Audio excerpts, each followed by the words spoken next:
2022ನೇ ಇಸ್ವಿನಲ್ಲಿ ಅತ್ಯಾಚಾರ ಅಂತ ಹೇಳಿ ಇವಾಗ ಯಾಕೆ ಇವಳು ಕಂಪ್ಲೇಂಟ್ ಕೊಡೋಕ್ಕೆ ಬರ್ತಿದ್ದಾಳೆ? ಇಷ್ಟು ದಿನ ಎಲ್ಲೋಗಿದ್ಲು ಕಂಪ್ಲೇಂಟ್ ಕೊಡದೆ? ಈಗ ಯಾಕೆ ಒಂದು ಸಿನಿಮಾ ರಿಲೀಸ್ ಟೈಮಲ್ಲಿ ಇವಳು ಕಂಪ್ಲೇಂಟ್ ಕೊಟ್ಟು ಒಂದು ಸಿನಿಮಾಗೆ ಪ್ರಾಬ್ಲಮ್ ಮಾಡ್ತಿದ್ದಾಳೆ ಅಂತ ತುಂಬ ಜನ ನೆಗೆಟಿವ್ ಕಮೆಂಟ್ ಹಾಕ್ತಿದ್ದೀರಾ. ಆಯಿತು, 2022ನೇ ಇಸ್ವಿಯಿಂದ ನೀನು ಬೇಡ ಅನ್ನೋ ಮಾರ್ಚ್ 31ನೇ ತಾರೀಕು 2025ನೇ ಇಸ್ವಿವರೆಗೂ ಬಿಟ್ಟು ಹಾಕ್ಬಿಡೋಣ, ಆ ಕಡೆ ತೆಗೆದು ಇಟ್ಬಿಡೋಣ.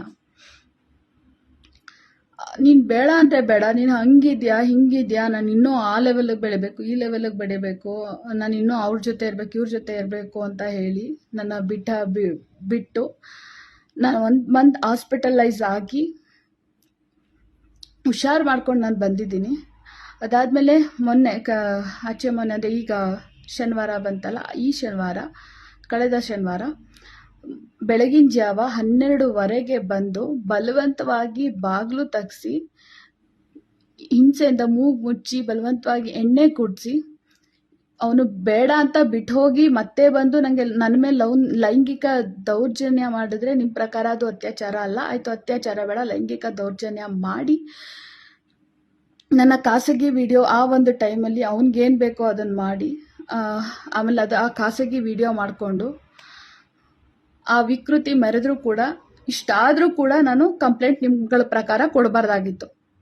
ಇದು ಮತ್ತು ನಿಮ್ಗಳಿಗೆಲ್ಲ ಸುದ್ದಿ ಗೊತ್ತಾಗಿರೋದು ಇವಾಗಿರ್ಬೋದು, ಆದರೆ ನನಗೆ ಅವತ್ತು ಒಂದು 2 ದಿನ ನನಗೆ ಹುಷಾರು ತಪ್ಪಿಟ್ಟಿದ್ದೆ, ಫುಲ್ ಕಂಟ್ರೋಲೇ ಇರಲಿಲ್ಲ, ಅಷ್ಟು ಹುಷಾರು ತಪ್ಪಿಟ್ಟಿದ್ದೆ.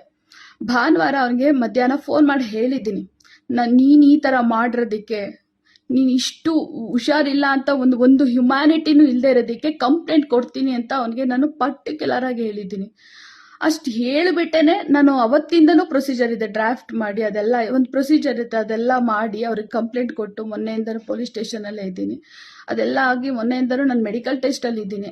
ಅದ್ರ ಸುದ್ದಿ ಆಗಿರೋದು ಇವಾಗ, ನಿಮ್ಗೆ ವಿಷಯಗಳು ಗೊತ್ತಾಗ್ತಿರೋದು ಇವಾಗ. ನಾಳೆ ಸಿನಿಮಾ ಇದೆ, ಯಾಕೆ ಇವಳು ಈ ಟೈಮಲ್ಲಿ ಕಂಪ್ಲೇಂಟ್ ಕೊಟ್ಲು, ಹಾಗೆ ಹೀಗೆ ಅಂತೆಲ್ಲ ನೀವು ಮಾತಾಡ್ತೀರಾ. ಈ ಥರ ಆದರೂ ಅವನು ಆ ಥರ ವಿಡಿಯೋ ಮಾಡ್ಕೊಂಡು ಹೋದ್ರೂ ಕೂಡ ನಾನು ಕಂಪ್ಲೇಂಟ್ ಕೊಡಬಾರ್ದಾಗಿತ್ತು ನಿಮ್ಗಳ ಪ್ರಕಾರ ಅಲ್ವಾ?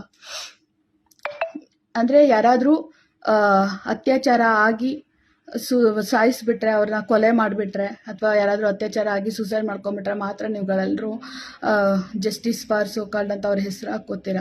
ಬದುಕಿದ್ದವರು ನ್ಯಾಯ ಬೇಕು ಅಂತ ಈ ಥರ ಕಾನೂನು ಮೆಟ್ಲೆ ಇರಿದಾಗ ಇವಳು ಅಂಥೋಳು ಇಂಥೋಳು ಅಂತ ಅಂತೀರ. ನಿಮ್ಗಳ ಪ್ರಕಾರ ನಮಗೆ ನ್ಯಾಯ ಬೇಕು ಅಂತಂದರೆ ಈ ಥರ ಎಲ್ಲ ಆದರೂ, ಇಷ್ಟು ದೌರ್ಜನ್ಯ ನಡೆದ್ರೂ ಸತ್ತೋಗ್ಬಿಡ್ಬೇಕು, ಆವಾಗ ಮಾತ್ರ ಜಸ್ಟಿಸ್ ಅಂತ ಆ ಥರ ಹಾಕೋತೀರ. ಅಂದರೆ ಸತ್ತೋಗ್ಬಿಡ್ಬೇಕು ನಿಮ್ಗಳ ಪ್ರಕಾರ ಈ ಥರ ಎಲ್ಲ ದೌರ್ಜನ್ಯ ಆದಾಗ, ಆವಾಗ ಮಾತ್ರ ನಿಮ್ಗಳಿಗೆ ಅನ್ಯಾಯ ಆಗಿದೆ, ಅನ್ಯಾಯ ಅನ್ನೋದು ಕಾಣಿಸುತ್ತೆ. ಆವಾಗ ಮಾತ್ರ ಸತ್ತವ್ರಿಗೆ ಮಾತ್ರ ನೀವೆಲ್ಲರೂ ನಿಂತೀರ, ಬದುಕಿದವ್ರಿಗೆ ಯಾರಿಗೂ ನಿಲ್ಲಲ್ಲ. ಮತ್ತು ಇನ್ನೊಂದು ಕೆಲವ್ರು ಹೇಳ್ತಿದ್ದಾರೆ, ಮೀಡಿಯಾದಲ್ಲಿ ಯಾಕೆ ಅವಳು ಮಾಸ್ಕ್ ಹಾಕೋತಾಳೆ, ಇದು ಅಷ್ಟಿದ್ರೆ ಹಾಗೆ ಬರ್ಬೋದಲ್ಲ ಮೀಡಿಯಾ ಮುಂದೆ, ಹಂಗೆ ಕಾನೂನಿನ ಪ್ರಕಾರ ಅದು ಹಾಕೊಂಡೇ ನಾವು ಇಂಟರ್ವ್ಯೂ ಕೊಡಬೇಕು, ಅದು ರೂಲ್ಸು. ಅದಕ್ಕೂ ಮಾತಾಡ್ತೀರಾ.